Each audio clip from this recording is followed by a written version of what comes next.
guys, welcome back to Godly Garden and Homestead. If you're new here, I am Christina. I am a gardener, I'm an herbalist, and I am a future homesteader in Virginia in Zone 7B.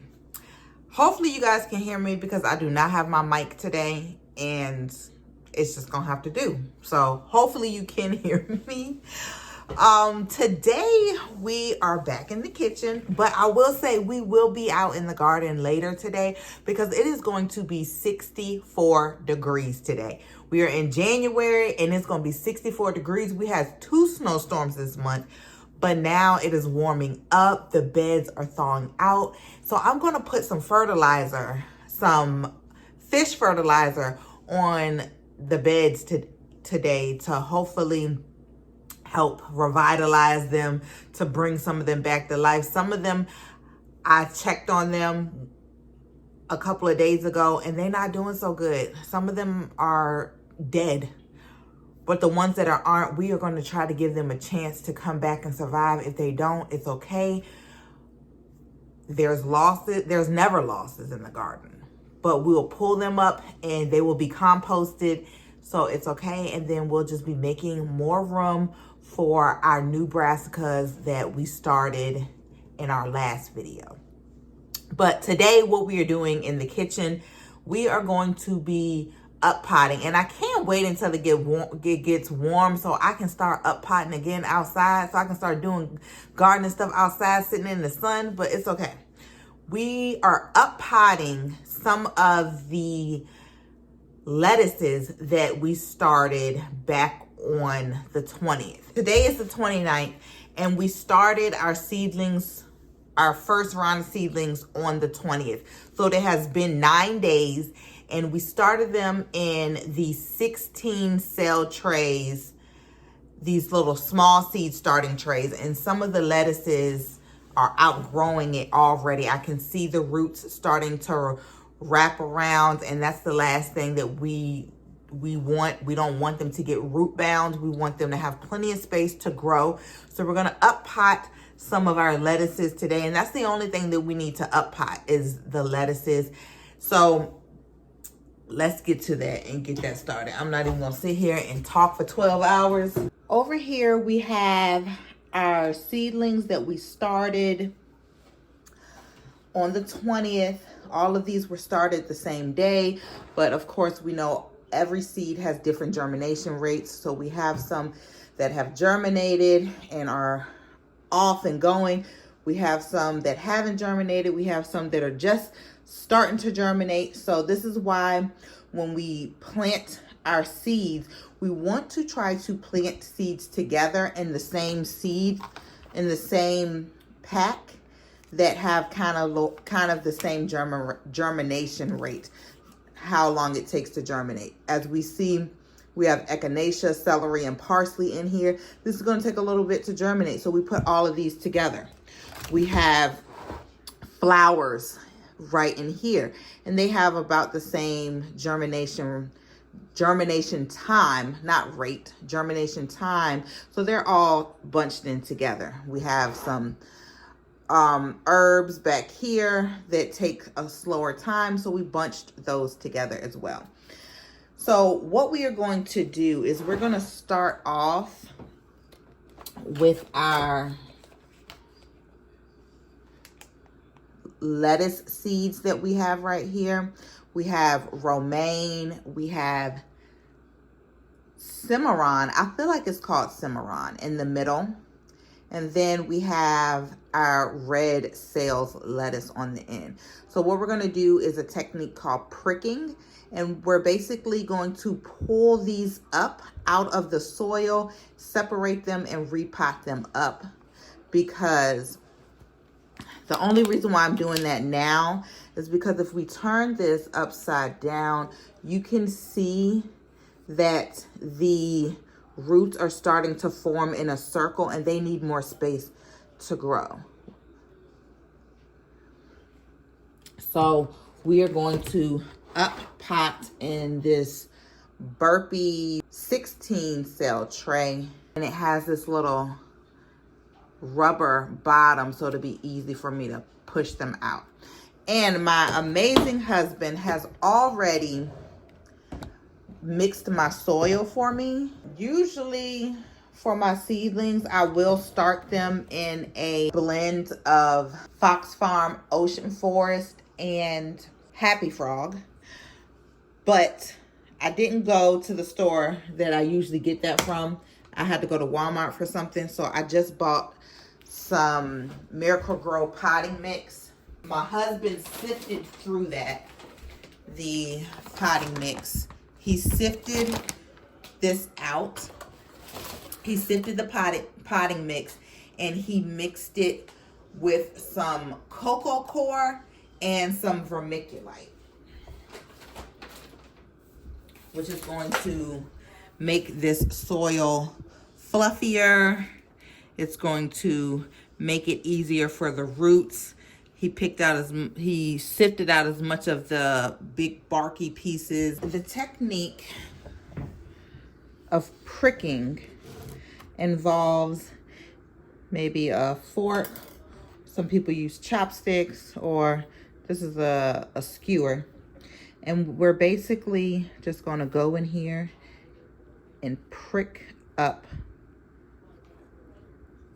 our seedlings just like that.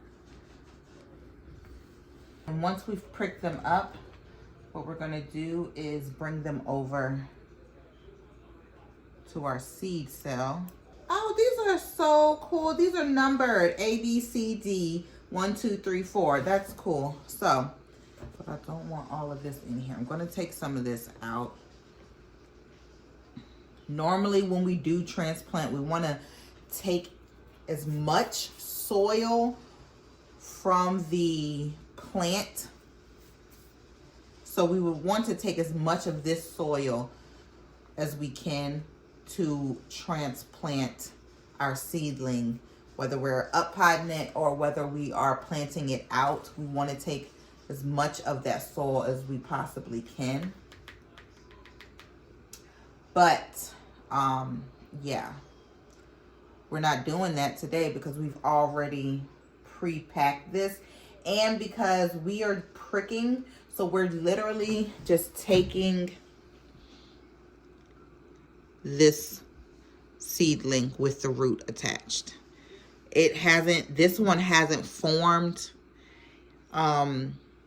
roots big enough, so I actually could have left this one in here. And actually, to save space, I'm gonna put this back in here. Honestly, I should have looked at the bottom first. Well, I already took it out. So now I'm just going to make a little indent right here and plop my seedling in there like that. And most of the time when you go and get a plant from the big box store, there's more than one in a cell.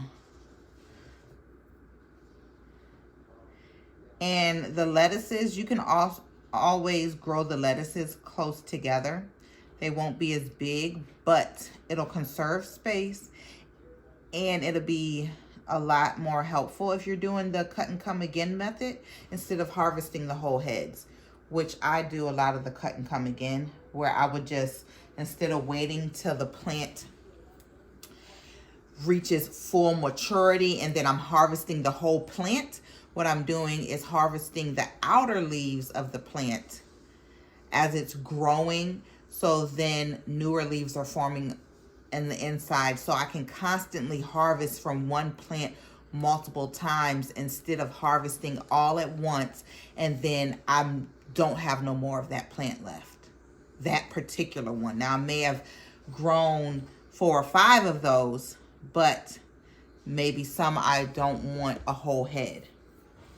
So that's the romaine. I'm gonna move over here to the cimarron because that is a lot in here. It looks like almost all the seeds in the cimarron germinated. So, and we can see the roots starting to wrap around, and we don't want them to do that.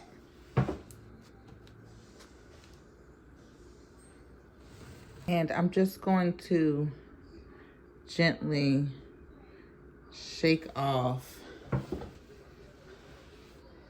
the excess soil. I'll remove it over here. And I'm gonna gently pull that and repot this.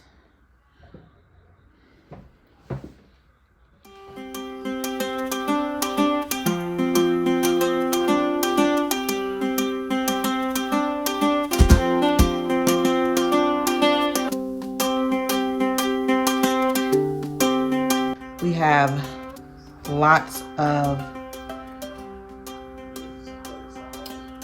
root development coming in, so we're just going to push this down in here just like that.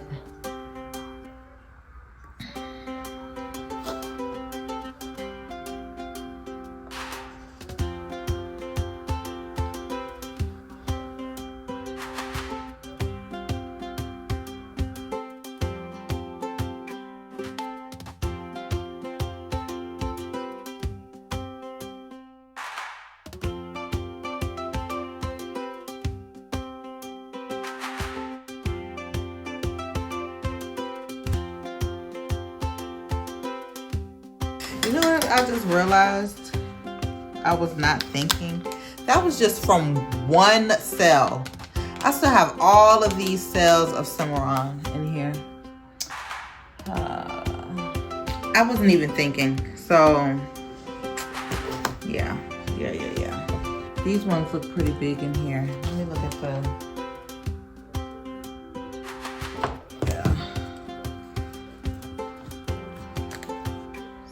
Take this up, and you can see how they started to turn into go into a circle. Let's move that out the way. Put this over here, and we know this is our red cells that we're about to do.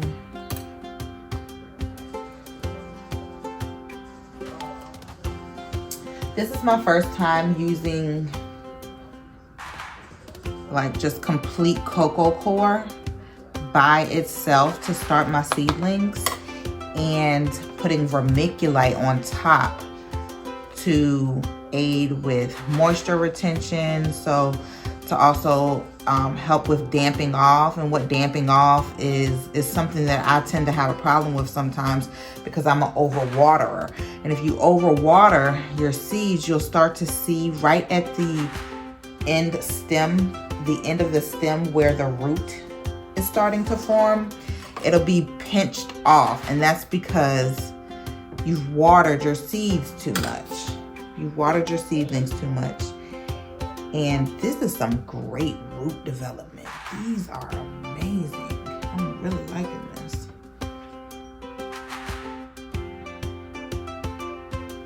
Honestly, it's making me want to put one per cell. I think with these red cells, I am going to do one per cell. I'm going to do one seedling right in the middle. There we go.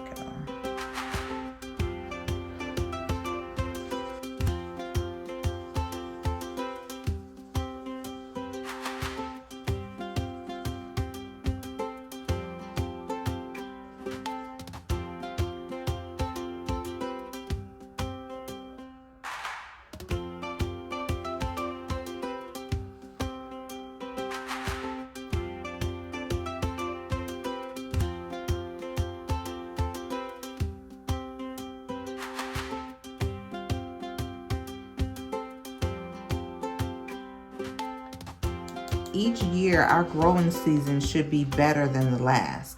And if it's not, it should be due to some outside force that has nothing to do with us. It shouldn't be because of, we're going to make mistakes, but it shouldn't be because of mistakes that could have been avoided because we didn't take notes from last year.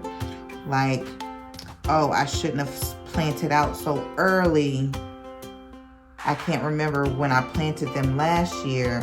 Last year they were thriving. This year I planted them out too soon.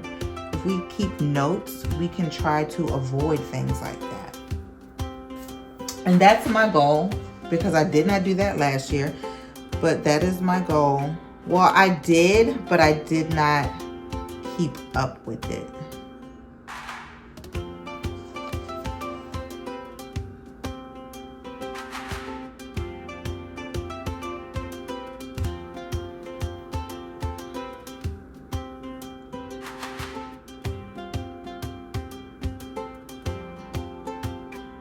And they say you don't need to fertilize until your seedlings have a second set of true leaves, because when a seed emerges, once it germinates, it has all the nutrients it needs inside of that seed, inside of the seed pod, until it starts to grow its true leaves. And none of these have their true leaves on them. We have a few that is starting to grow its true leaves. And we're gonna get a label so we can label this Bronze Beauty. All I do for my labels when I'm first starting out with my seedlings is I'll get one of these folders. This is just a plastic folder from Walmart or the dollar store. Just cut it up into little pieces and write what we have on here. And I'll write down in my notebook that these ones have been up potted, and I'll write the day that they were up potted. And then I'll just put this like that and stick this down in here. So we know that that's Bronze Beauty. We have one romaine in here and the rest are Bronze Beauty. And then we're gonna move back over here and relabel what's left in here. All we need to do is bottom water this.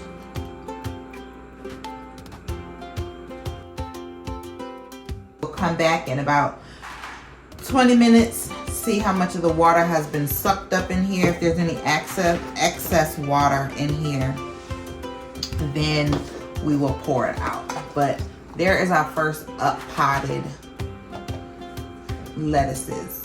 Let's check our other tray of seedlings and see if any of those need to be up potted before we decide to dedicate a whole nother tray to lettuces.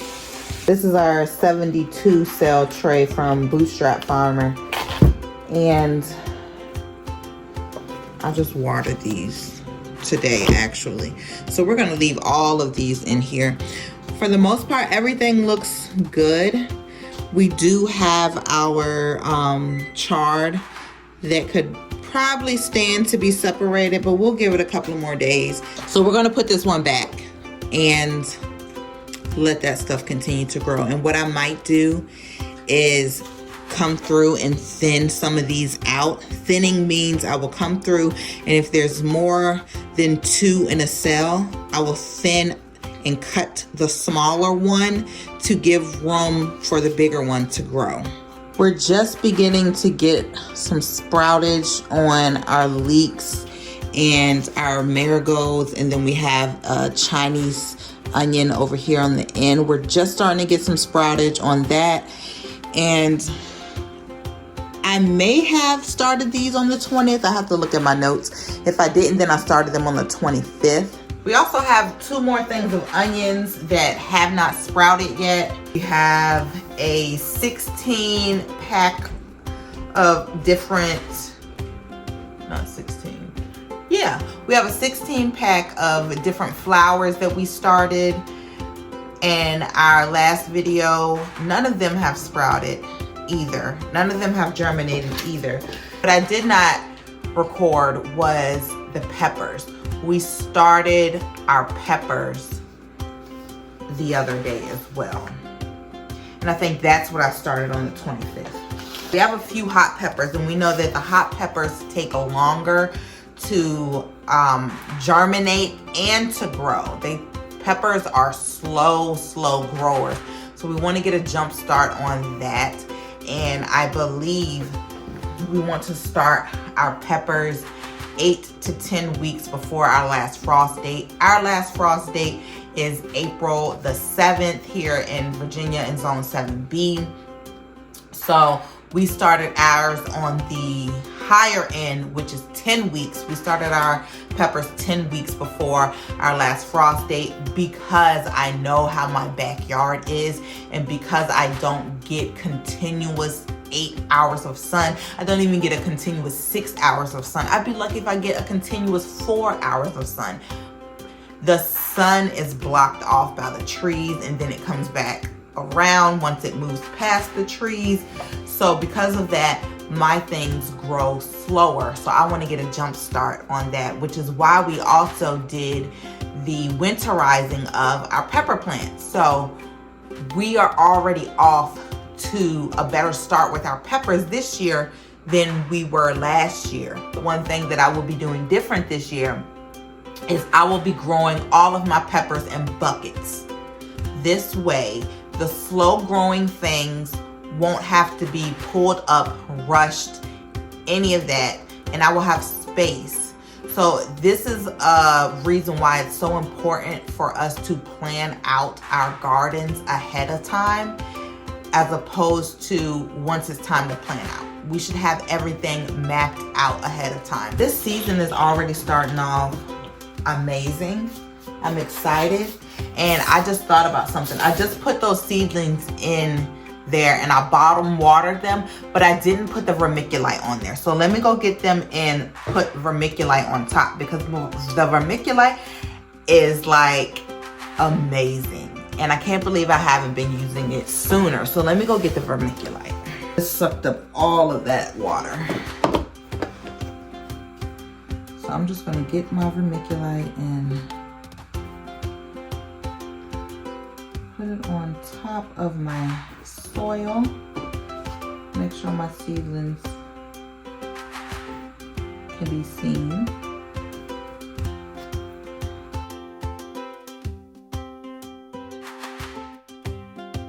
There we have our vermiculite on top of our seedlings, and we're just gonna pop this back under our grow light. This is my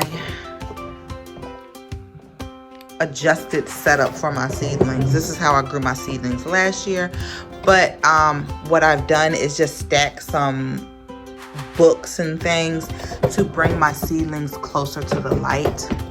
Now, if you can see how close my seedlings are to my light, it's just a couple of inches away, which is going to give my seedlings the best angle of lighting. And what I've also done, if you can see, I've put aluminum foil to reflect the light off the sides and in the back, so there's no dark spaces. And here is our new shelf that we got yesterday from Amazon. There are our seedlings that we just up-potted.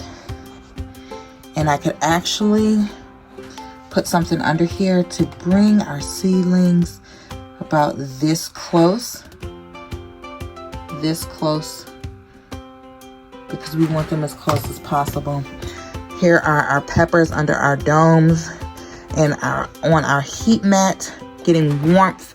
Our onions, they don't require a heat mat, but we started them a little late, so we put them on the heat mat to hopefully speed up their germination. But that's going to be it for our video today. I hope that you learned something. If you did and you enjoyed this video, please make sure you hit that like button. If you haven't subscribed, please subscribe to our channel. If you have any questions, please make sure to ask them. If you have any tips of how you have your grow light set up, if you're starting indoors, or if you're starting outside in a greenhouse, or even if you're going to be winter sowing. I have not done winter sowing, so I'm thinking about doing a video about winter sowing, because I watched a video about winter sowing in plastic jugs and Ziploc bags. So I'm thinking about doing a video about that. Be on the lookout for that.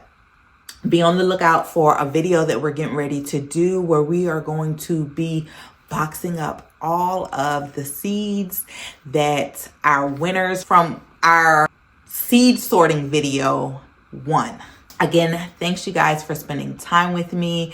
I hope you enjoy the rest of your day, and I will talk to you next time. Bye.